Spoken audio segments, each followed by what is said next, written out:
Hi everyone, it's Venus, and Mr. Mars and I went to the movie this week and saw Asteroid City, and I also went to the movies with another friend, a Venus friend, and we saw The Little Mermaid. So today I'm going to tell you about those two movies.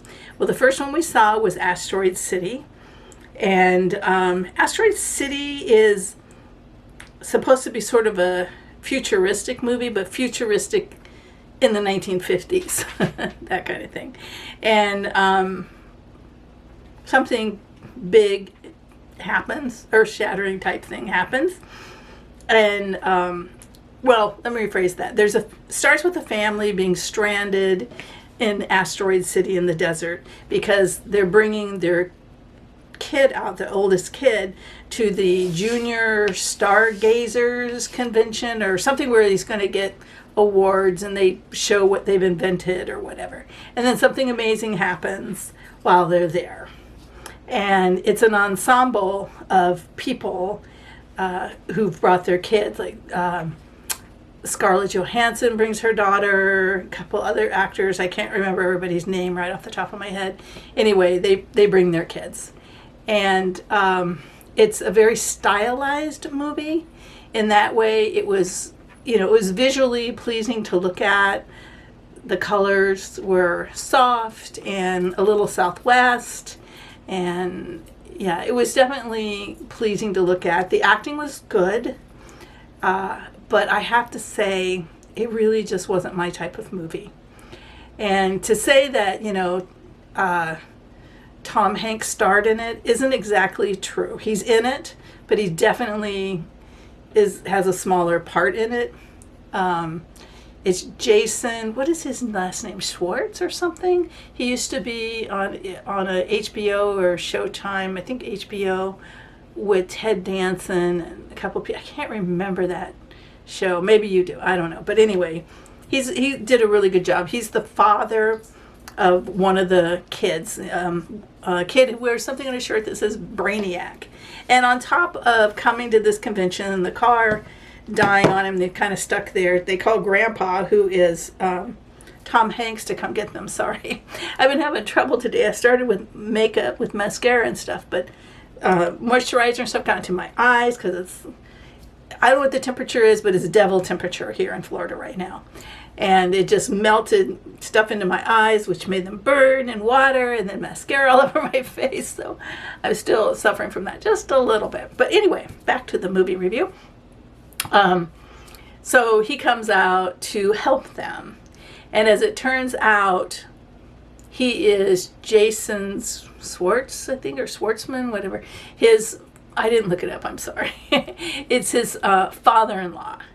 And he lost his wife, so Tom Hanks lost his daughter.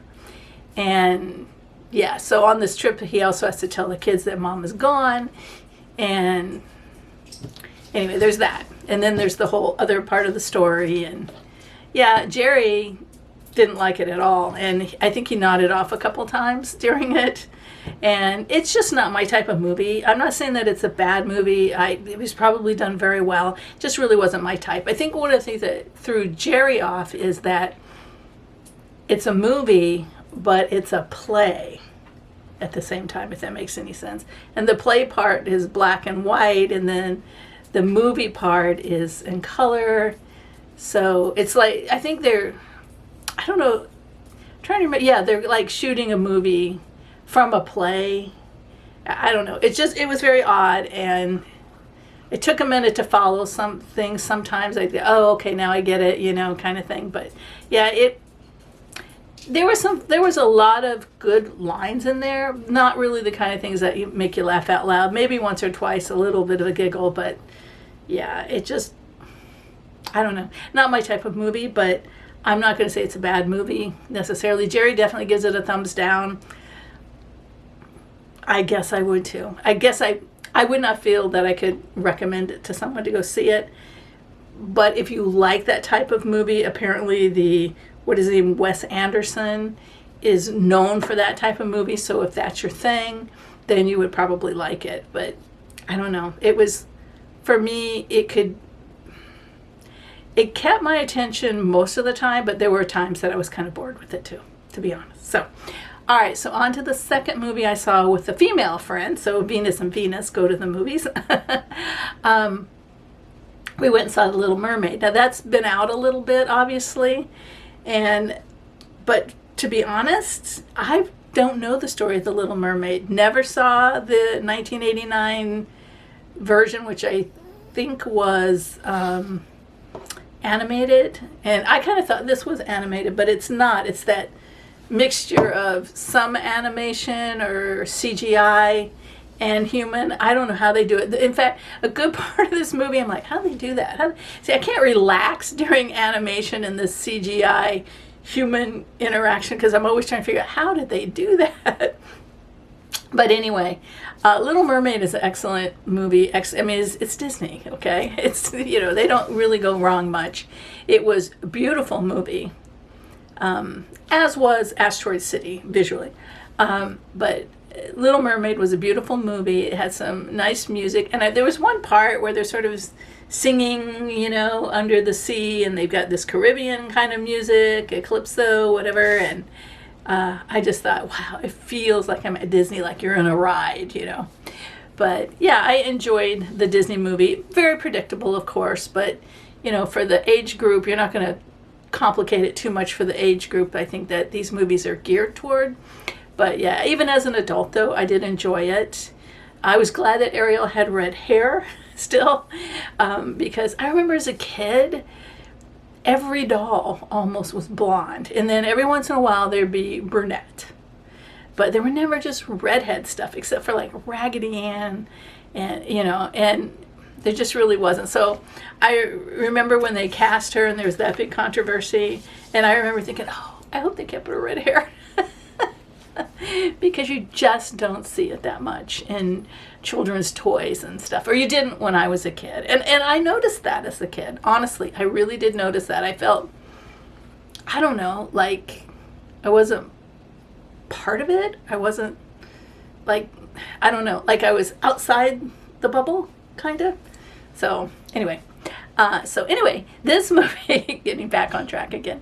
I'm very talkative today, I guess. This movie is, I think, enjoyable by adults too. If I had to have any criticism of the movie, I would say that they could probably take 10 or 15 minutes off of it. It's a 2-hour and 15-minute movie. It seemed a little long, and there were a couple sequences where maybe they could just cut a little bit out here and there. I've never worked in the movie industry, so I might be just, talking off the top of my head. I don't understand how things come together, but it did seem a little long at times. Ursula, like I said, I didn't know the story, so this was all new to me. And when we were walking out of the theater, the person I went with was talking about it and the story and the book and this and that, and I was like, I had no clue, because I guess there were some other creatures, or what do I call them, creatures, or other characters that were in the book or the story, and they weren't in this. But see, I didn't miss them because I had never read it or seen an earlier version. I went in unknowing. All I knew was that Ariel was a redhead in all those Ariel dolls and stuff I saw. But anyway, yeah, so would I recommend it? Absolutely, absolutely. I don't know if it's for everybody, but no movie is. Because it is, think in terms of Disney geared toward a child, but yet made well enough for an adult. That's what it is. And I definitely give this movie a thumbs up, and so did she. She loved it. And then I asked the gal that was sitting a couple seats down from us. There were only 4 of us in the theater. There's us, and then a lady here, a woman here, and then a woman behind us. And I asked her, what'd you think? And she goes, amazing. So she was very thrilled. And she made noise and laughed and stuff all through it. I didn't find it all that funny. I mean, I don't think I found myself laughing through it. I jumped a couple times at different things. Oh, I know what I was going to say. Melissa McCarthy was in this movie as Ursula. That's what I was saying when I kind of got off on. I didn't really know the storyline. And she did a fantastic job. It took me a second. Who is that? And then the actress who does the voice for the seagull was, I kept thinking, who is that? I've heard that voice. And she was in a movie that I saw recently, Renfeld.